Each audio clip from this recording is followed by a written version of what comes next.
আসসালামু আলাইকুম, কেমন আছেন সবাই? আশা করছি আল্লাহর রহমতে অনেক ভালো আছেন। আমিও আলহামদুলিল্লাহ বেশ ভালো আছি। কাছে এবং দূরে, দেশ এবং দেশের বাহিরে যে যেখান থেকে আমার আজকের এই ব্লগ ভিডিওটি দেখছেন তাদের সবাইকে স্বাগতম।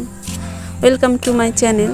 তো আজ আমি আপনাদের মাঝে শেয়ার করব এই গরমে, তীব্র গরমে যেন শরীরে সহ্য হয় ঠিক সেই রকম একটা সবজি রেসিপি। এটা হচ্ছে সুন্দর করে পটল এবং আলু দিয়ে নিরামিষ রেসিপি।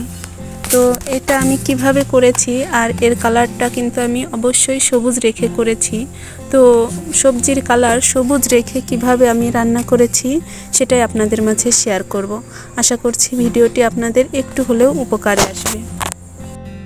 তো ভিডিওটির শুরুতেই আমি আমার প্রিয় আপু এবং ভাইয়াদের কাছে রিকোয়েস্ট করব আমার ভিডিওটি অবশ্যই যেন তারা একটা লাইক দিয়ে দেখা শুরু করে। তো দেখুন, আমি এখানে পটলগুলোকে খুব মোটা করেও কাটি নাই, আবার খুব পাতলা করেও কাটি নাই, মিডিয়াম সাইজ করে কেটেছি। আর এটাকে এখন খুব সুন্দর করে ধুয়ে নেব। যদিও এটা আগে একবার ধুয়েছি, তারপরেও এটা আসলে অনেকক্ষণ কেটে রাখা হয়েছে। আর এটা কেটে কিন্তু আমি আগে ভাত রান্না করেছি, তো যার জন্য ভাবলাম হয়তো বা ধুলাবালি পড়েছে। গ্রামের পরিবেশ, সেটা যারা গ্রামে থাকেন তারাই বোঝেন কতটা ধুলায় এখন এই সময় চলছে আর কি। তো আমি এখন এই সবজিটা সুন্দরভাবে ধুয়ে নেব। আর এটার কালার আসলে সবুজ রাখার কিছু টিপস আপনাদের মাঝে শেয়ার করব। তো ভিডিওটি ভালো লাগলে অবশ্যই শেয়ার করবেন এবং লাইক কমেন্ট করে জানাবেন। আর আপনাদের যদি যারা আমার চ্যানেলে নতুন তারা প্লিজ চ্যানেলটিকে সাবস্ক্রাইব করে রাখবেন এবং এমন আরও অনেক ভিডিও পেতে পাশে থাকা বেল আইকনে ক্লিক করবেন। আর যারা অলরেডি কাজটি করে রেখেছেন তাদেরকে অসংখ্য অসংখ্য ধন্যবাদ। আসলে সবজির রেসিপি যদি সবুজটাই থাকে তাহলে সেটা আমার খুবই ভালো লাগে খেতে, এবং এটা আমার সাহেবও পছন্দ করেন। আর মাটির চুলায় কিন্তু সবজিটা সবুজ ভাব রেখে রান্না করাটা অনেকটাই টাফ, আমি যেটা মনে করি আর কি। আসলে এটা রান্না করতে কিন্তু আমার অনেকটাই কষ্ট হয়েছে। তো যাই হোক, আপনাদের মাঝে আমি শেয়ার করছি যেভাবে, আপনারা ঠিক সেভাবেই রান্না করবেন। আশা করছি আপনাদের সবজিটাও সবুজ কালার দেখাবে। তো দেখুন, আমি এখানে কাঁচা পাকা মরিচ নিয়ে নিয়েছি। আসলে কাঁচা লঙ্কা ব্যবহার করলে তরকারিতে এমনিতেই কালারটা কম আসে, আর এর অরিজিনাল কালারটাই চলে আসে। তো আমার পটলটা যেহেতু সবুজ, তো সেটার কালার সবুজই থেকে যাবে। আর এখানে আমি আদা, রসুন, পেঁয়াজ এগুলো বেটে রেখেছিলাম, সেগুলোই দিয়ে দিচ্ছি। আর হ্যাঁ, এই মরিচটা কিন্তু আমরা অনেকেই বেটে ব্যবহার করি। তো কাঁচামরিচ যখন আমরা বেটে ব্যবহার করব তখন কিন্তু এর কালারটা চলে আসে কালো কালো, আসলে রেসিপিতে একটা কালো ভাব চলে আসে। তো যার জন্য এটা আপনারা কেটে দিবেন, তাহলে এর অরিজিনাল কালারটাই পাবেন। তো এরপর এখানে দেখুন আমি জিরের গুঁড়া দিয়ে দিচ্ছি, আর এরপর দিয়ে দিচ্ছি ধনিয়া গুঁড়া। আর তারপর এর কালারটা যেন ঠিক থাকে এর জন্য আমি 1.5 চামচের মতো শুকনো মরিচের গুঁড়ো দিয়ে দিচ্ছি। আসলে একেবারে সবুজ হলে সেটা কিন্তু ফ্যাকাশে হয়ে যাবে।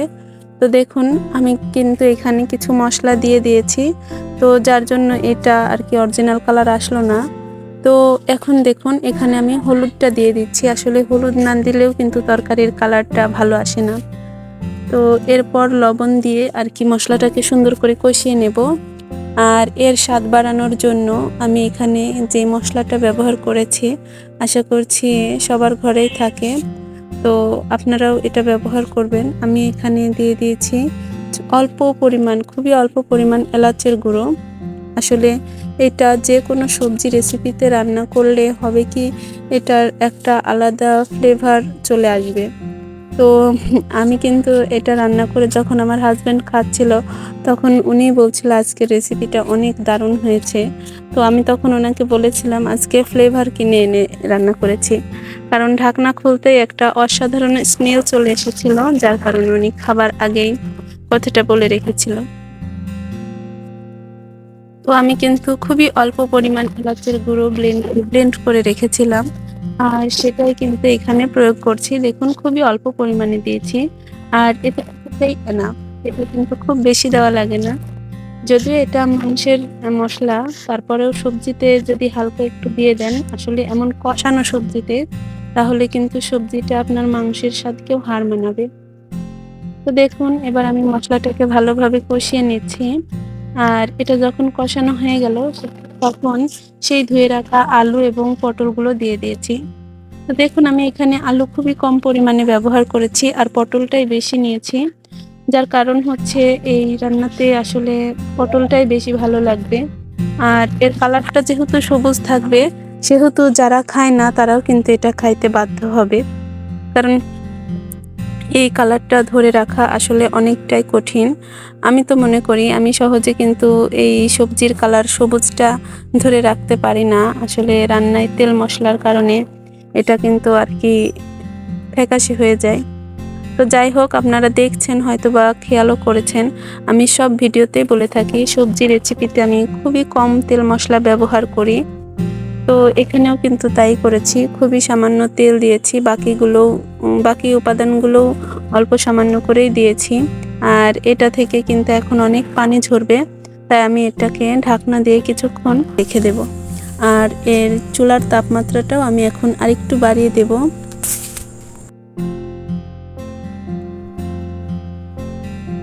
তো দেখুন কিছুক্ষণ পর আমি এটা ঢাকনাটা খুলে দিয়েছি আর এটা থেকে কতখানি পানি বের হলো আপনারা আশা করছি বুঝতে পেরেছেন।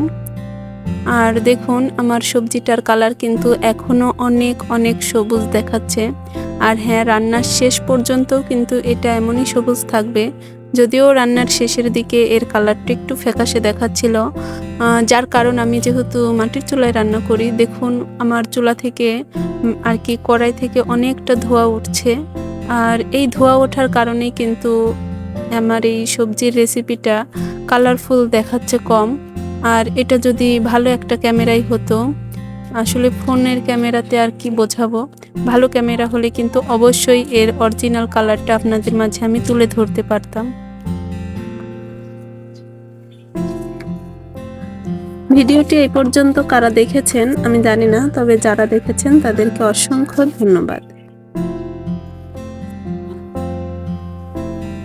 তো এটা যখন আমার কষানো হয়ে গেল আমি এখানে কিন্তু অল্প পরিমাণে পানি দিয়েছিলাম, কারণ পটলটা কিন্তু যখন আমি কষাচ্ছিলাম তখন এটা প্রায় সিদ্ধ হয়ে গিয়েছে 90%, আর 10%-এর মতো আছে। তো যাই হোক, এটা আমি থকথকে করব, খুব পাতলা ঝোলও করব না, আবার একদম চচ্চড়েও করব না। আর এটা যখন বলক হয়ে এসেছে, মানে সুন্দরভাবে ফুটে উঠে এসেছে, তখন এখানে আমি একটা ডিম ভেঙে দিলাম। আর দেখুন ডিমটা কিন্তু এখন সুন্দরভাবে আমি ভেঙে দেব।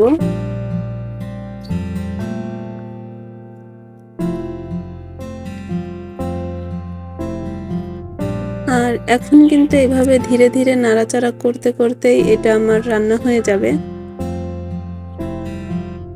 দেখুন ডিমটাও এখানে খুবই সুন্দরভাবে কুক হয়ে যাচ্ছে, না সেদ্ধ না ভাজি, ঠিক এই টাইপের ডিমটা হয়েছে।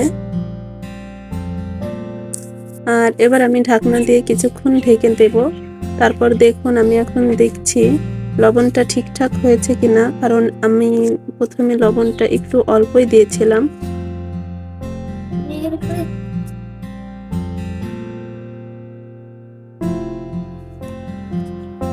আর দেখুন পটলটাও এখানে এখন পুরোপুরি সিদ্ধ হয়ে গিয়েছে।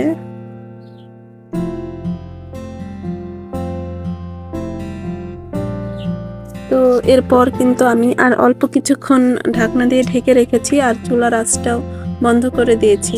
তো মাটির চুলা যেহেতু, ভেতরের আগুনের হিটেই কিন্তু বাকি রান্নাটুকু হয়ে যাবে। আর এই যে দেখুন আমি এটা সার্ভ করে নিয়েছি, আর সার্ভ করার পর কতটা সুন্দর দেখাচ্ছে এবং ইয়ামি লাগছে। আশা করছি আপনারা এটা বাসায় একবার হলেও ট্রাই করবেন, অনেক ভালো লাগবে, মাছ মাংসের স্বাদকেও এটা হার মানাবে। তো ভিডিওটি আশা করছি আপনাদের ভালো লেগেছে। আর আজকের ভিডিওটি অনেক বড়ই হয়ে গেল।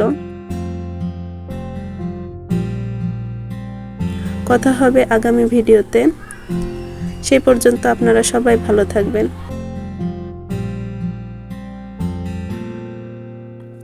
আর আমিও আপনাদের সঙ্গে এই গরম গরম ভাতের সঙ্গে পটলের এই রেসিপিটা খেতে খেতেই বিদায় নিচ্ছি। ভালো থাকবেন আপনারা সবাই। আল্লাহ হাফেজ। আসসালামু আলাইকুম।